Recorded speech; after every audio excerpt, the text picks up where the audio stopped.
Welcome to the Logistics of Logistics, a podcast dedicated to exploring how things get places and the people who get them there. We'll talk with logistics and supply chain leaders about innovation, industry trends, and the future of the logistics business. Now, here's your host, Joe Lynch. Hello, friends. Welcome to the Logistics of Logistics podcast. My name is Joe Lynch. Thank you so much for joining us today. Today's topic is the driver's perspective with my friend, Dean Key. How's it going, Dean? Great. Glad to be here, Joe. I'm happy that you're here too. So, Dean, please introduce yourself and your company and where you're calling from today. My name is Dean Key. I work with Ruan Transportation out of Holstein, Iowa, and I live in Primgar, Iowa. So is that a terminal that you work out of? It is. How far away is that from Des Moines, where the headquarters is over there? Roughly 150 miles. Which is like a hop, skip, and a jump for you, maybe. Yeah, pretty much. So anyway, Dean, tell us a little bit about you. Where'd you grow up? Where'd you go to school? Give us some career highlights before you joined Ruan. I grew up from the great state of Wyoming. I learned to drive in a family business.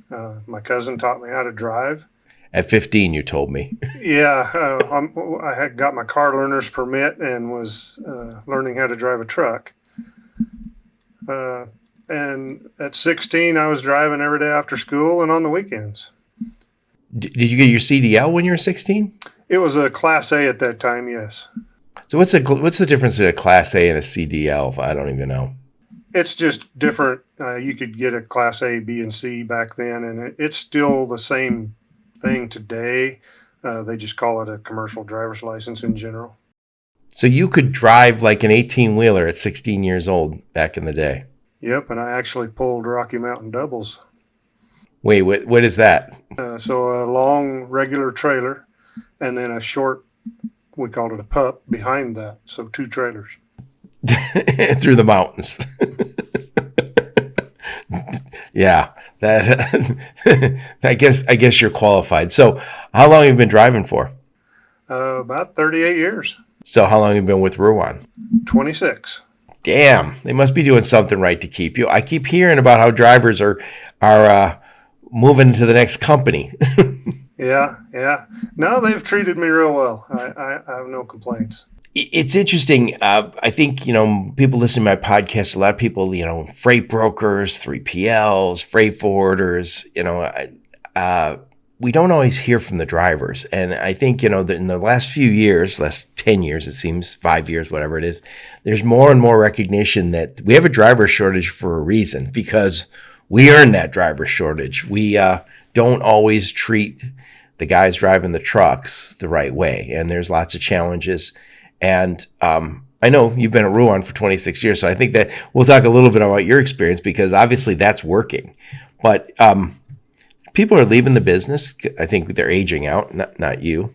But I heard the average truck driver somewhere in his 50s, and we're going to have a hard time attracting people if we don't do a better job getting those 20-somethings. I agree.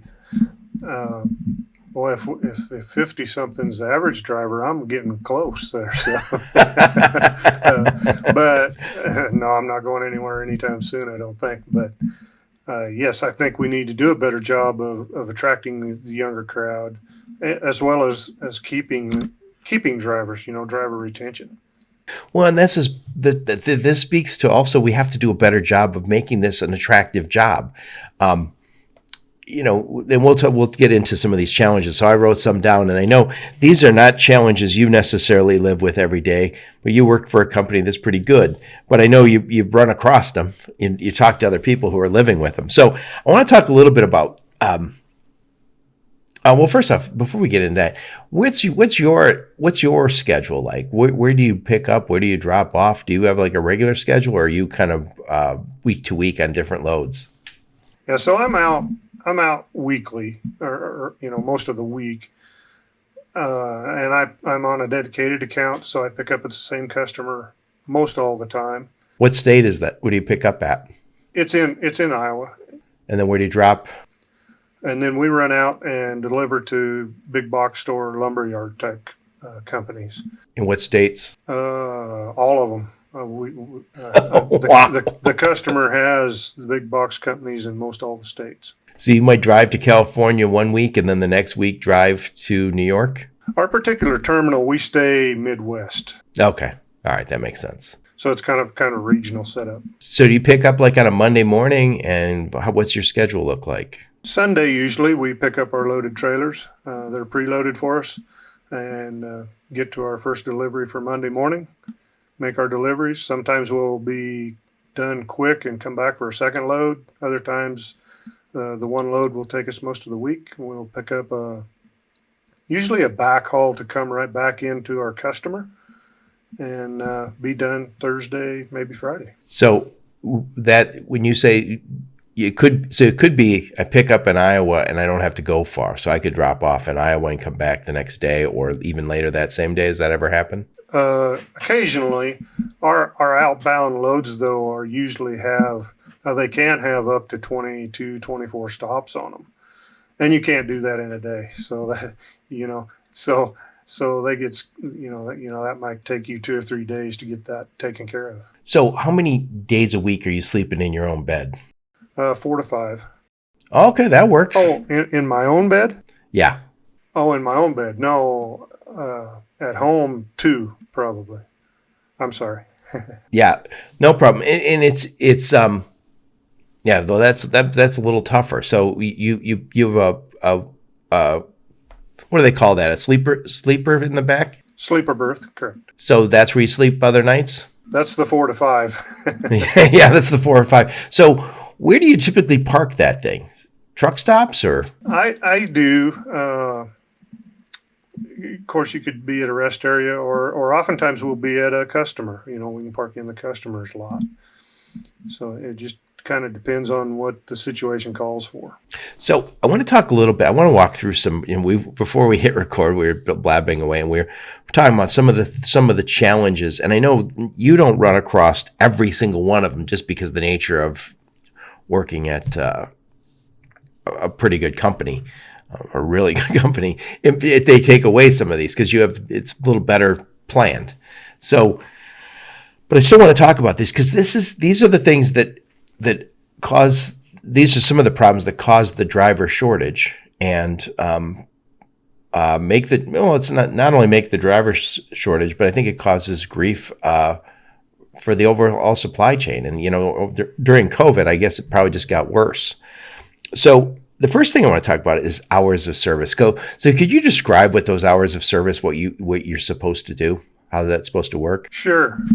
So basically, we get a 14-hour shift, and we can be on duty 14 hours. Of that 14, we can drive 11. So what's the other 3 hours? Loading, unloading, taking care of your equipment, fueling,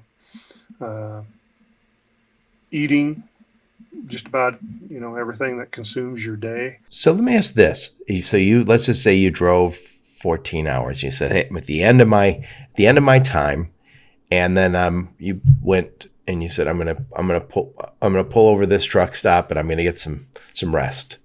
And then you decided, "Oh, you know what? I want to run down the street and have dinner at this restaurant," and you drove your truck. Are you breaking the law at that point? I shouldn't say breaking the law. Are you violating hours of service? That that's a gray area. Yeah, well, it kind of is, and I say that because it depends on whether or not your company allows you to have what's called personal conveyance. So you could do just that. You could take your truck and go down and get something to eat and come right back to the same spot, and that is allowed in the regulations. But not all companies allow you to do that because it can be a gray area. Right. So you're allowed to work 14-hour shift. By the way, my friend Dean Croak, who's on the podcast from DAT, he said, he goes, think about this. He goes, 14 hours is the shift. He goes, which is basically twice as much as the average person is working. He says, so just take that into account. But you're allowed, of those 14 hours, you're only allowed to be actually driving for 11. And the others is, waiting to be loaded or unloaded or all the clerical stuff that you guys have to deal with. Right. Yep. Yep. And I had mentioned, if we do a lot of stops in a day, that takes up some of that drive time too. So you might actually be on duty 8 hours and then, only drive 6. So is it best for you guys to be on the road the most? I mean, obviously what we want is the drivers driving, not sitting waiting, right? Right. Well, the old adage is if that truck's not moving, it's not making money. And in today's world, that's still pretty true. Maybe it could be corrected to say it's making the most money when it's moving, or the driver's making the most money when the truck is moving. Yep.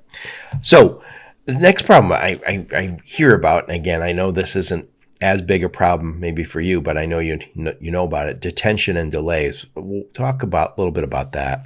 So that I guess that's maybe one of the biggest complaints you hear when you talk to drivers. In my situation, we are, as far as the pay part of it goes, Ruan does pay us for detention and delays, breakdowns, and all of that. A lot of places, I mean, if you're an owner operator, you're not going to get paid for any of that, and it's the time comes out of your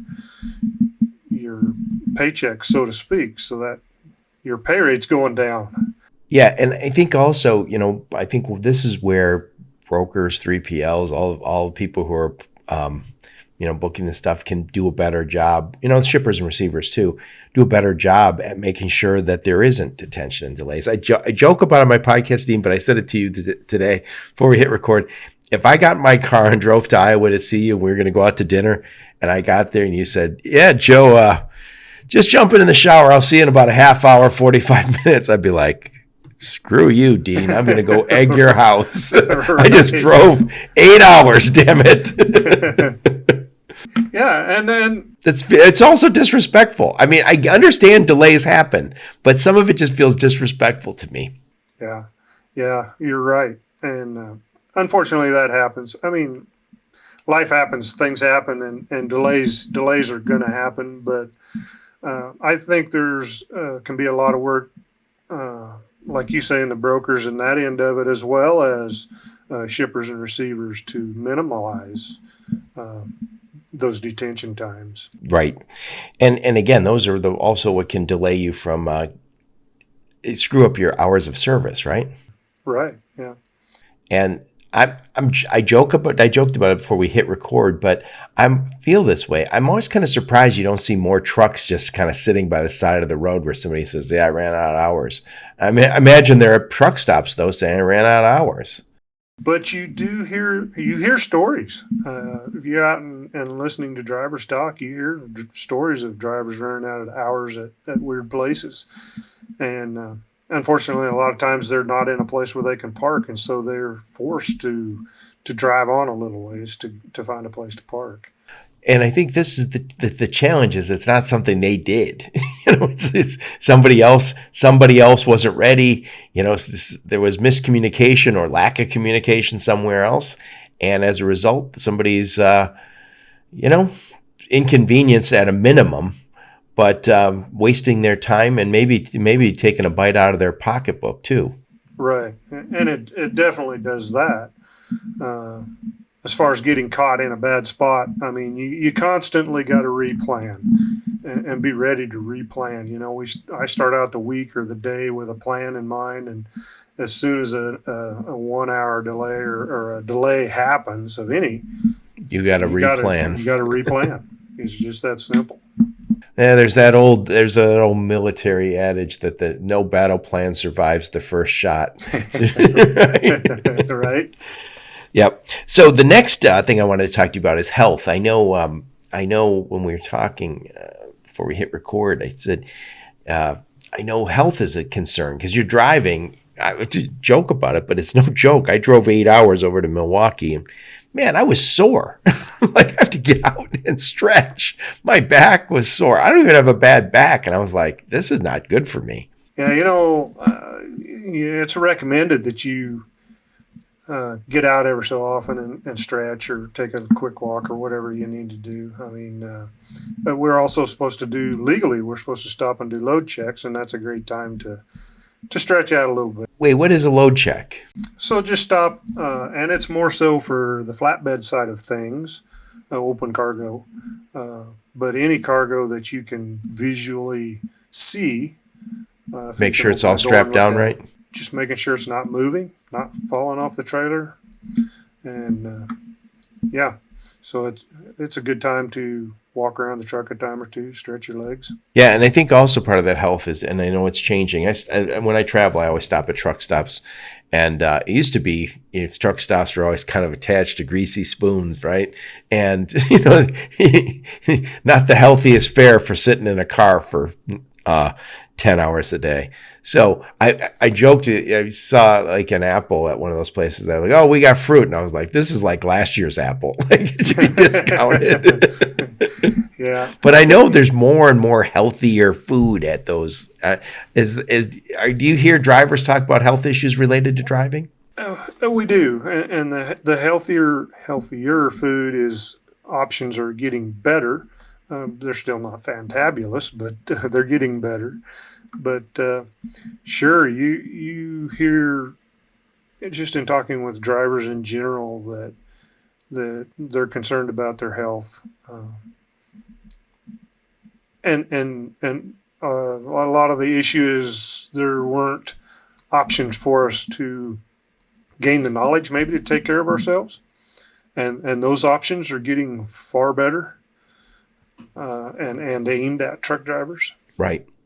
Well, it needs to be. And again, you don't have the chance. I don't think that go to the gym. Obviously, you're not a member of every gym you stop at. And I think you said go for a walk maybe, but if you're spending the night at a truck stop, I don't know where. I mean, I guess those are normally near expressways, not a scenic view necessarily. Right. Well, I won't lie. I hate walking, but it's my biggest form of fitness. Exercise I guess. while you're on the road. Exercise. But if all else fails, or if you're in an area where you don't trust the neighborhood or whatever the case may be, just making laps inside the truck stop. So if you're going to do it, you got to do what you got to do. Knowing how I am, I'd end up eating while I was there. That's always. I always joke when I joke about going to my gym. The advantage of going to my gym is I would feel guilty bringing food there. So the next thing is, and I probably is related to health, is like the sleep. How big a problem is sleep for truck drivers? According to the regulations, we have 10 hours that we can get our rest in and take care of, ourselves and meals and all that. The bigger, for me anyway, one of the bigger issues is the noise around you. It's a new place every time. So do you sleep good during those new noises? And I think the answer for anybody is probably not. So how do you handle that? And this is also related to parking. True. Exactly right. You park in a bad place, or maybe you got to park on the side of a hill. Right. So if you're not parking somewhere where you're comfortable, I imagine it's not easy saying I'm going to sleep, right? And if there's a ton of noise, yeah. By the way, like I joke about this, but if I go stay at a hotel the first night, I don't sleep well the first night. Second night, I sleep all right. It's just because I'm not used to the environment. And, I think it's important also, and we have to figure out these things better because, again, we want everybody who's driving a truck to say, I got a good night's rest. And I know there's, some companies that popped up that said, hey, we're going to help you get, better parking and it's going to be secure. And I think also this is one of the reasons we don't have women in this space. They don't want to go somewhere where they don't feel safe. Not that guys do, but women are even more likely to say no thanks to an unsafe environment. Right. I agree with you. And I believe it's gotten better. There's still just areas, you kind of find yourself stuck in once in a while. And you need to try to get some sleep. And, it's just, you're uneasy. You don't sleep hard. Right. You got one eye open. Right. Exactly right. Yeah. I wake up hearing noises anyway. I'm at home.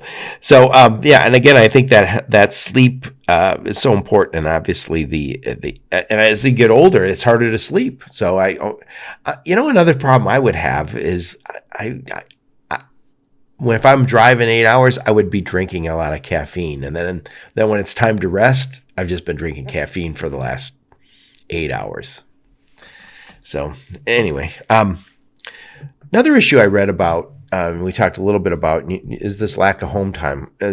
How big a problem is that for the people in trucking? And do you think that's one of the reasons people get tired of it?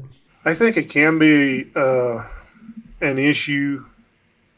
There are so many opportunities in trucking right now, from day jobs to regional. You could be home every night. Right, exactly. So just leaving trucking because you're not home enough is not a valid excuse, in my opinion, because there's opportunities out there.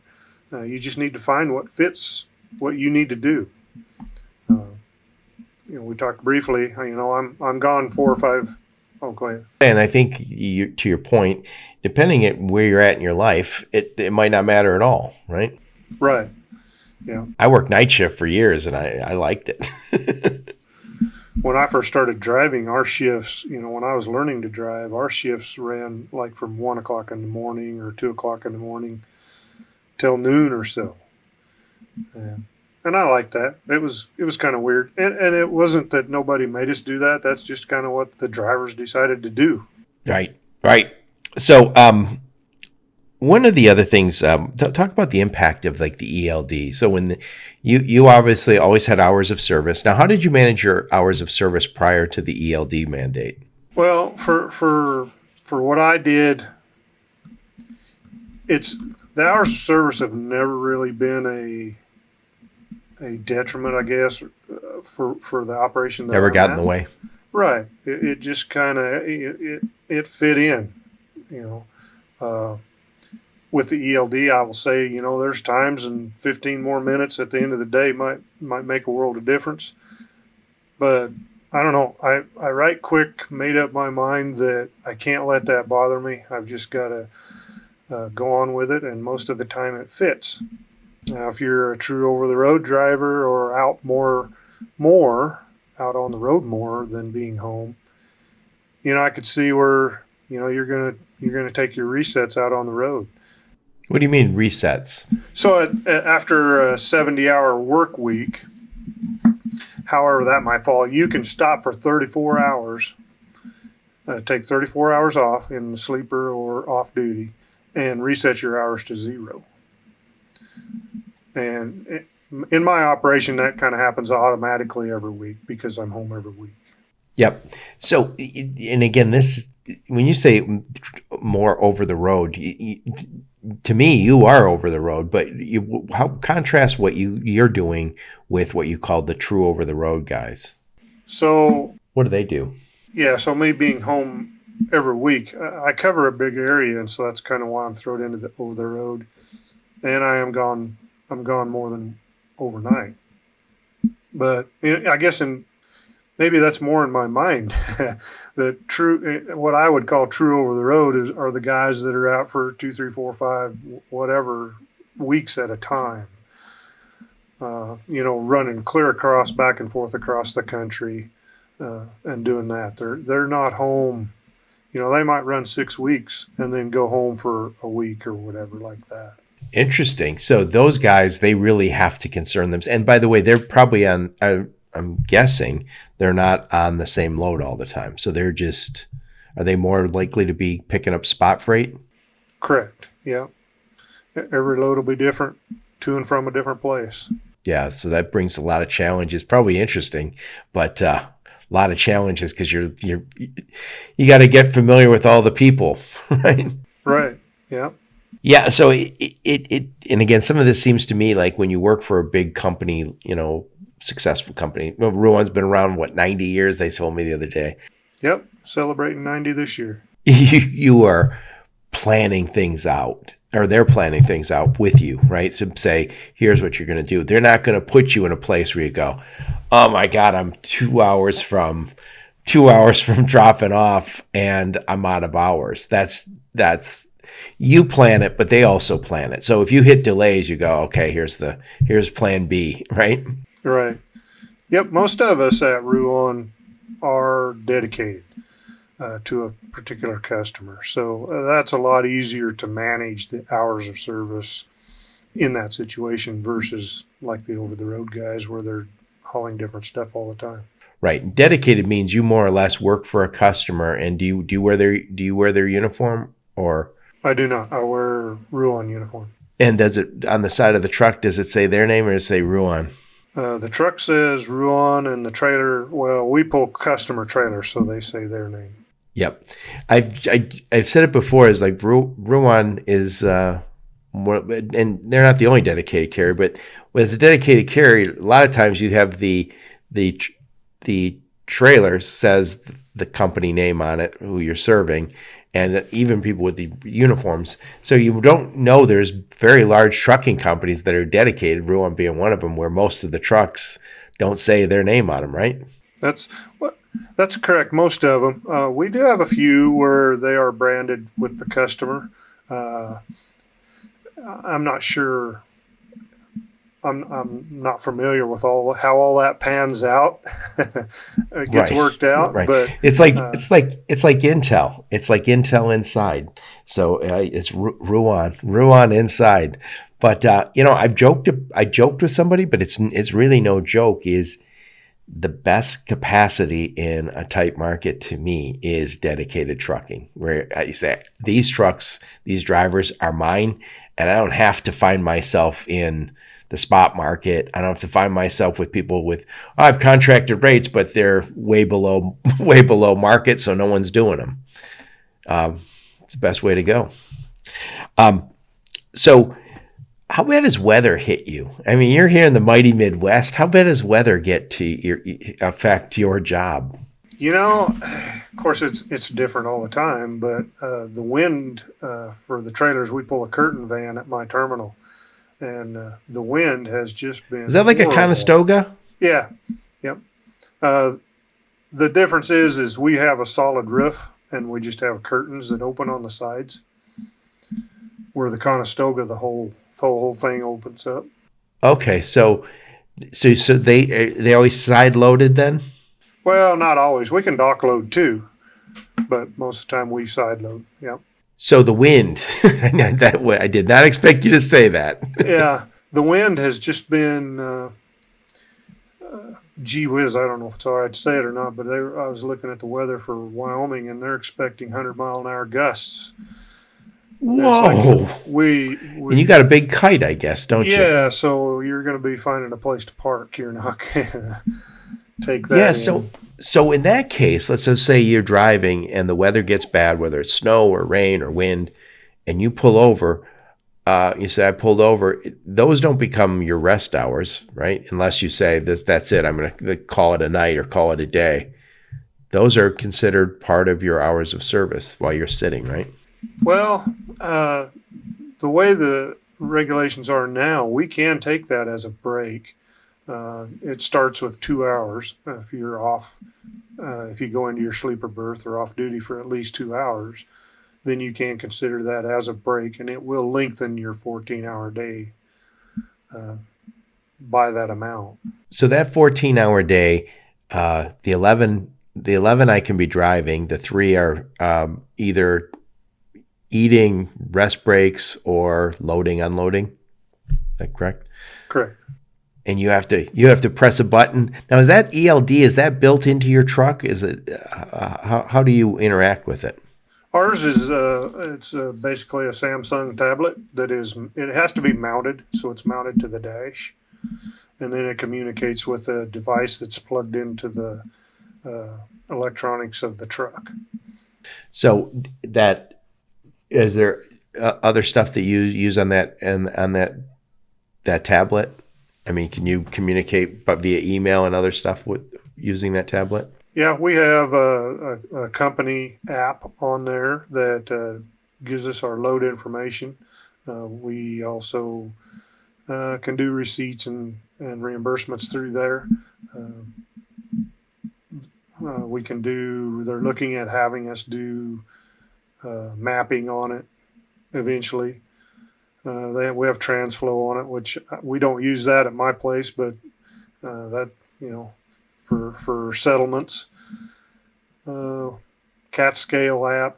So how do you you mentioned map? How do you get directions? How do you get them right now? Is that a built-in into your system? No, it's not.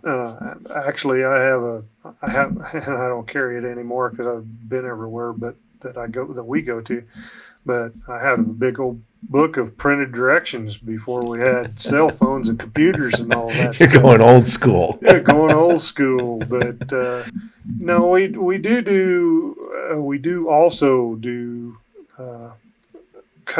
job sites occasionally, and so you about got to call and see how to get there because it's not in Google Maps yet.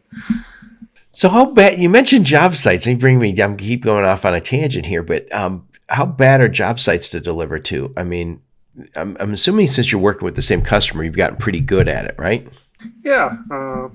Most of them are real well. They're ready for you. The customer makes you an appointment or an approximate time of delivery and lets them know what they need to get you unloaded. And it's usually not a problem.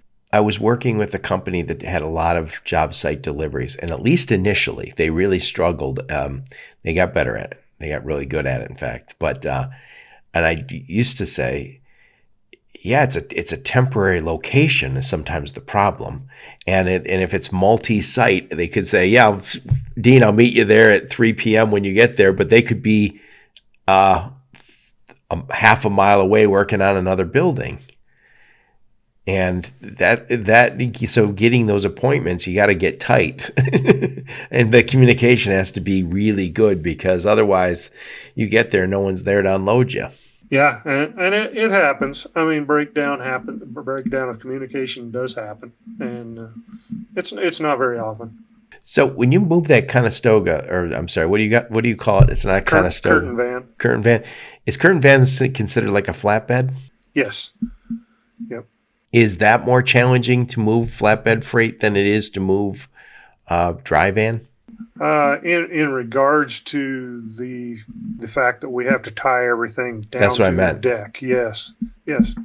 I don't know. I like that challenge. I mean, I like something to keep my day interesting every day, and it's interesting every day, all right enough. Right. Well, that's one of the things I've heard on my podcast, and again, I'm not living it day to day, is that it is more challenging sometimes to find flatbed drivers because they don't want the responsibility of having to secure the freight and that you just mentioned the load check, getting out and making sure it is all taken care of. I'm assuming, I think it probably pays more, which it should, because it's more responsibility because you've got tons of stuff that can fall off it if you do it the wrong way, right? Right. Yeah. Yeah. And there's so much more to watch. You got to make sure that your tie down equipment's in good shape. Make sure you do have it tied down properly because it'll cost you money if you get caught with unsecured product. God, I've driven around, obviously, I live in Michigan, so a lot of industrial and heavy equipment moving around. And you ever see that giant coil of steel, like flat, what do they call it? Sheet metal, but it's a roll, and then they have it strapped with chains. And I always look and go, is that chain strong enough to hold that? I know it is, because I've never seen one rolling off the back. But man, if that thing rolled off the back, look out, everybody. We're in a world of hurt. Yeah, everything, all the chains, all the straps, they have a certain what we call working load limit. And so depending on, how heavy your piece is, you have to have enough chains to tie that down or strapping. Yeah. Well, I'll tell you guys got some real challenges. So one of the other things I want to talk to you about is infrastructure. There's been some talk of infrastructure in the news. Is that infrastructure and toll roads and all that kind of stuff, does that impact your day to day in a negative way? No, it really don't. I mean, there's always going to be roads that need repaired, and That's called Michigan. That's the state of Michigan. no, well, but Michigan doesn't have sole ownership of that one. We're number one at one thing. It's bad roads. So, tolls. At our company, we have transponders, so we just drive right on by them and they get paid. So that transponder is on your truck, and then it says that, so it identifies your truck and your account, and it pays that toll without you having to stop. Correct. Yeah. Oh, that's slick. I need one of those for my car. I was just going through Chicago, as I told you we were prepping, and there's like 6 tolls. And I know you mentioned like during COVID that a lot of those things became wireless pay, but you got to register. And I was like, yeah, that's where we got to get to, because sometimes you see those where they huge toll line and everybody slows down, but it's kind of coming from 75 miles an hour to a stop really quick, and I think they're really dangerous. Yeah. Yeah. Well, anyway, what I want to do, Dean, is I want to kind of wrap this up. And then I want to talk a little bit about some of these associations that we talked about before we hit record. So we're talking about to Dean Key about the driver's perspective. And we talked a little bit about the driver shortage. We have a driver shortage, guys, as everyone knows. But we have a driver shortage because we really aren't taking good enough care of the drivers. We're not making that a job that anyone wants to go to. Companies like Ruan, guys like Dean, they're staying. But generally speaking, we have to continue to work on this job. And I think we have to all become more aware of hours of service and ELD, and how do we, if you're driving a truck, you say you're planning, but you need the people around you, the carriers, the carriers, the shippers, the receivers, everybody needs to take a role in doing better on hours of service and ELD planning, so we don't strand drivers, make their life miserable. The detention and delays, we all got to do better planning around that. I think we talked a little bit about health and sleep. Again, if we can enable these guys to live healthy, active lives while driving these loads, life is going to be better for everybody.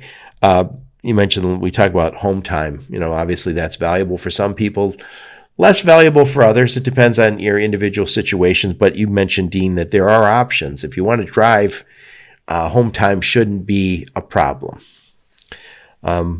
We talk about truck parking. That's, I think, is related to sleep and safety. We have to do a better job on that. I forgot the name of the company, but I had the guys who were creating truck parking apps now around the country. And I think more and more companies are paying attention to that, because it is a challenge. Like, how do we make sure these guys have a nice, safe, quiet place to sleep? I want a damn fence around me. Right. Yeah.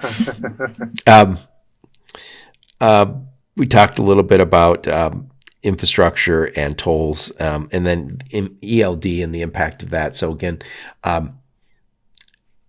lots going on. And final thoughts on this topic, Dean, before we talk a little bit about some of the associations you guys are involved in? I guess the one thing that would come to mind is it's a great industry. It's treated me well. I don't regret being in it, staying in it.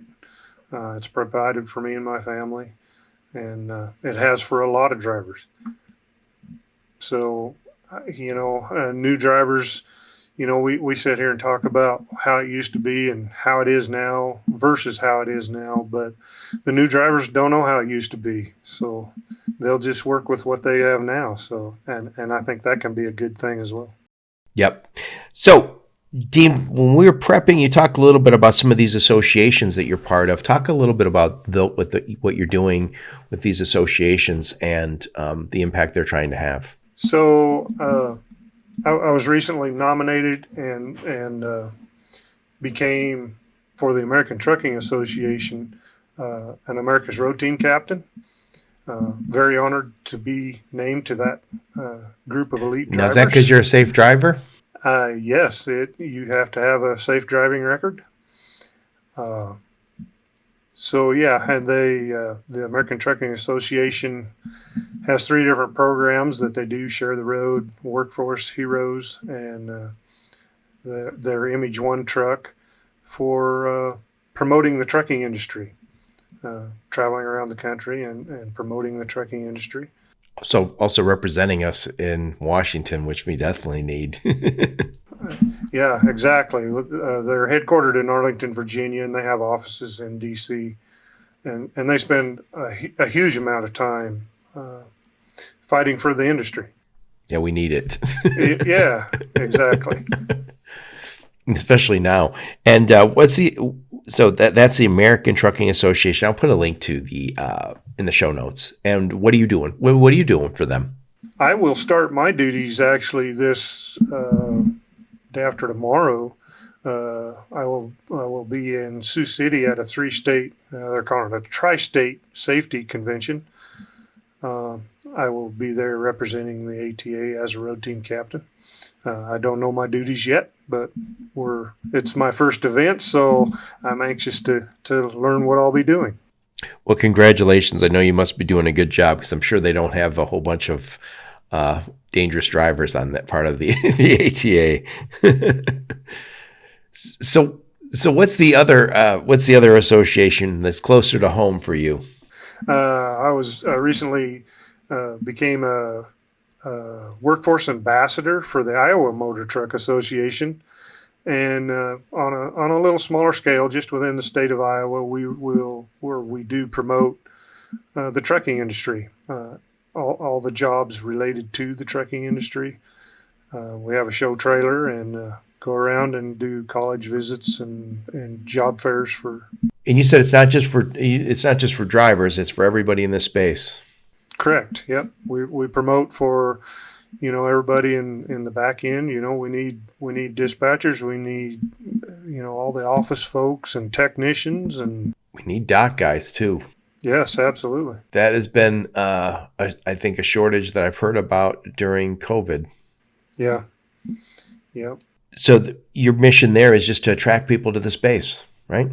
Yes, absolutely. So one last thing before we wrap this bad boy up, what's going on over with you at Ruan?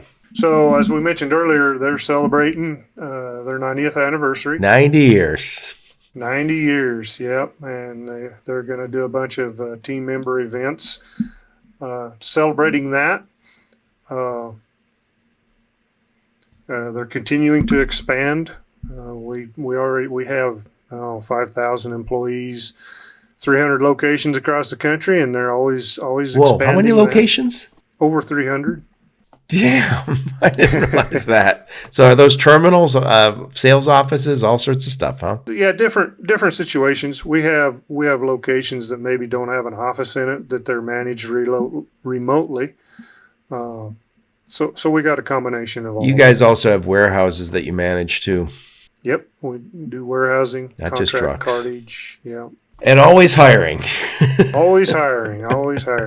Yeah. I've told the story before, Dean, that I went to Ruan years ago, and I remember I drove all the way to Des Moines from where I was at.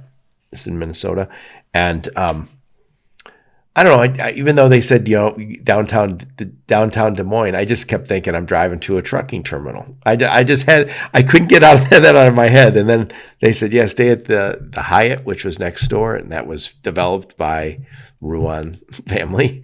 And then they're like, yeah, we're in this, I don't know, 30, 40 story building, and I was like, what? And then it's wonderful. By the way, I love downtown Des Moines. I've liked it a lot. I think those mid-sized cities have a lot of good places to live. Yeah. It's very nice down there. I like it as well. Yeah. Anyway, enough of my blather. Dean, thank you so much for being on my podcast. I really support you. I really appreciate you giving us the driver perspective, because again, I think so many of us talk about drivers, but it's all abstract. We don't talk to them nearly enough about what's going on in the business.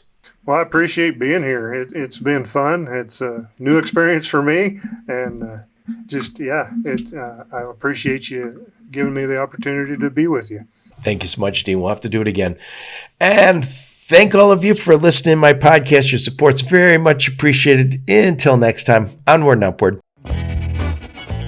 You've been listening to the Logistics of Logistics podcast, where we engage in conversation with experts in the logistics field. For more details, visit thelogisticsoflogistics.com or follow Joe Lynch on LinkedIn.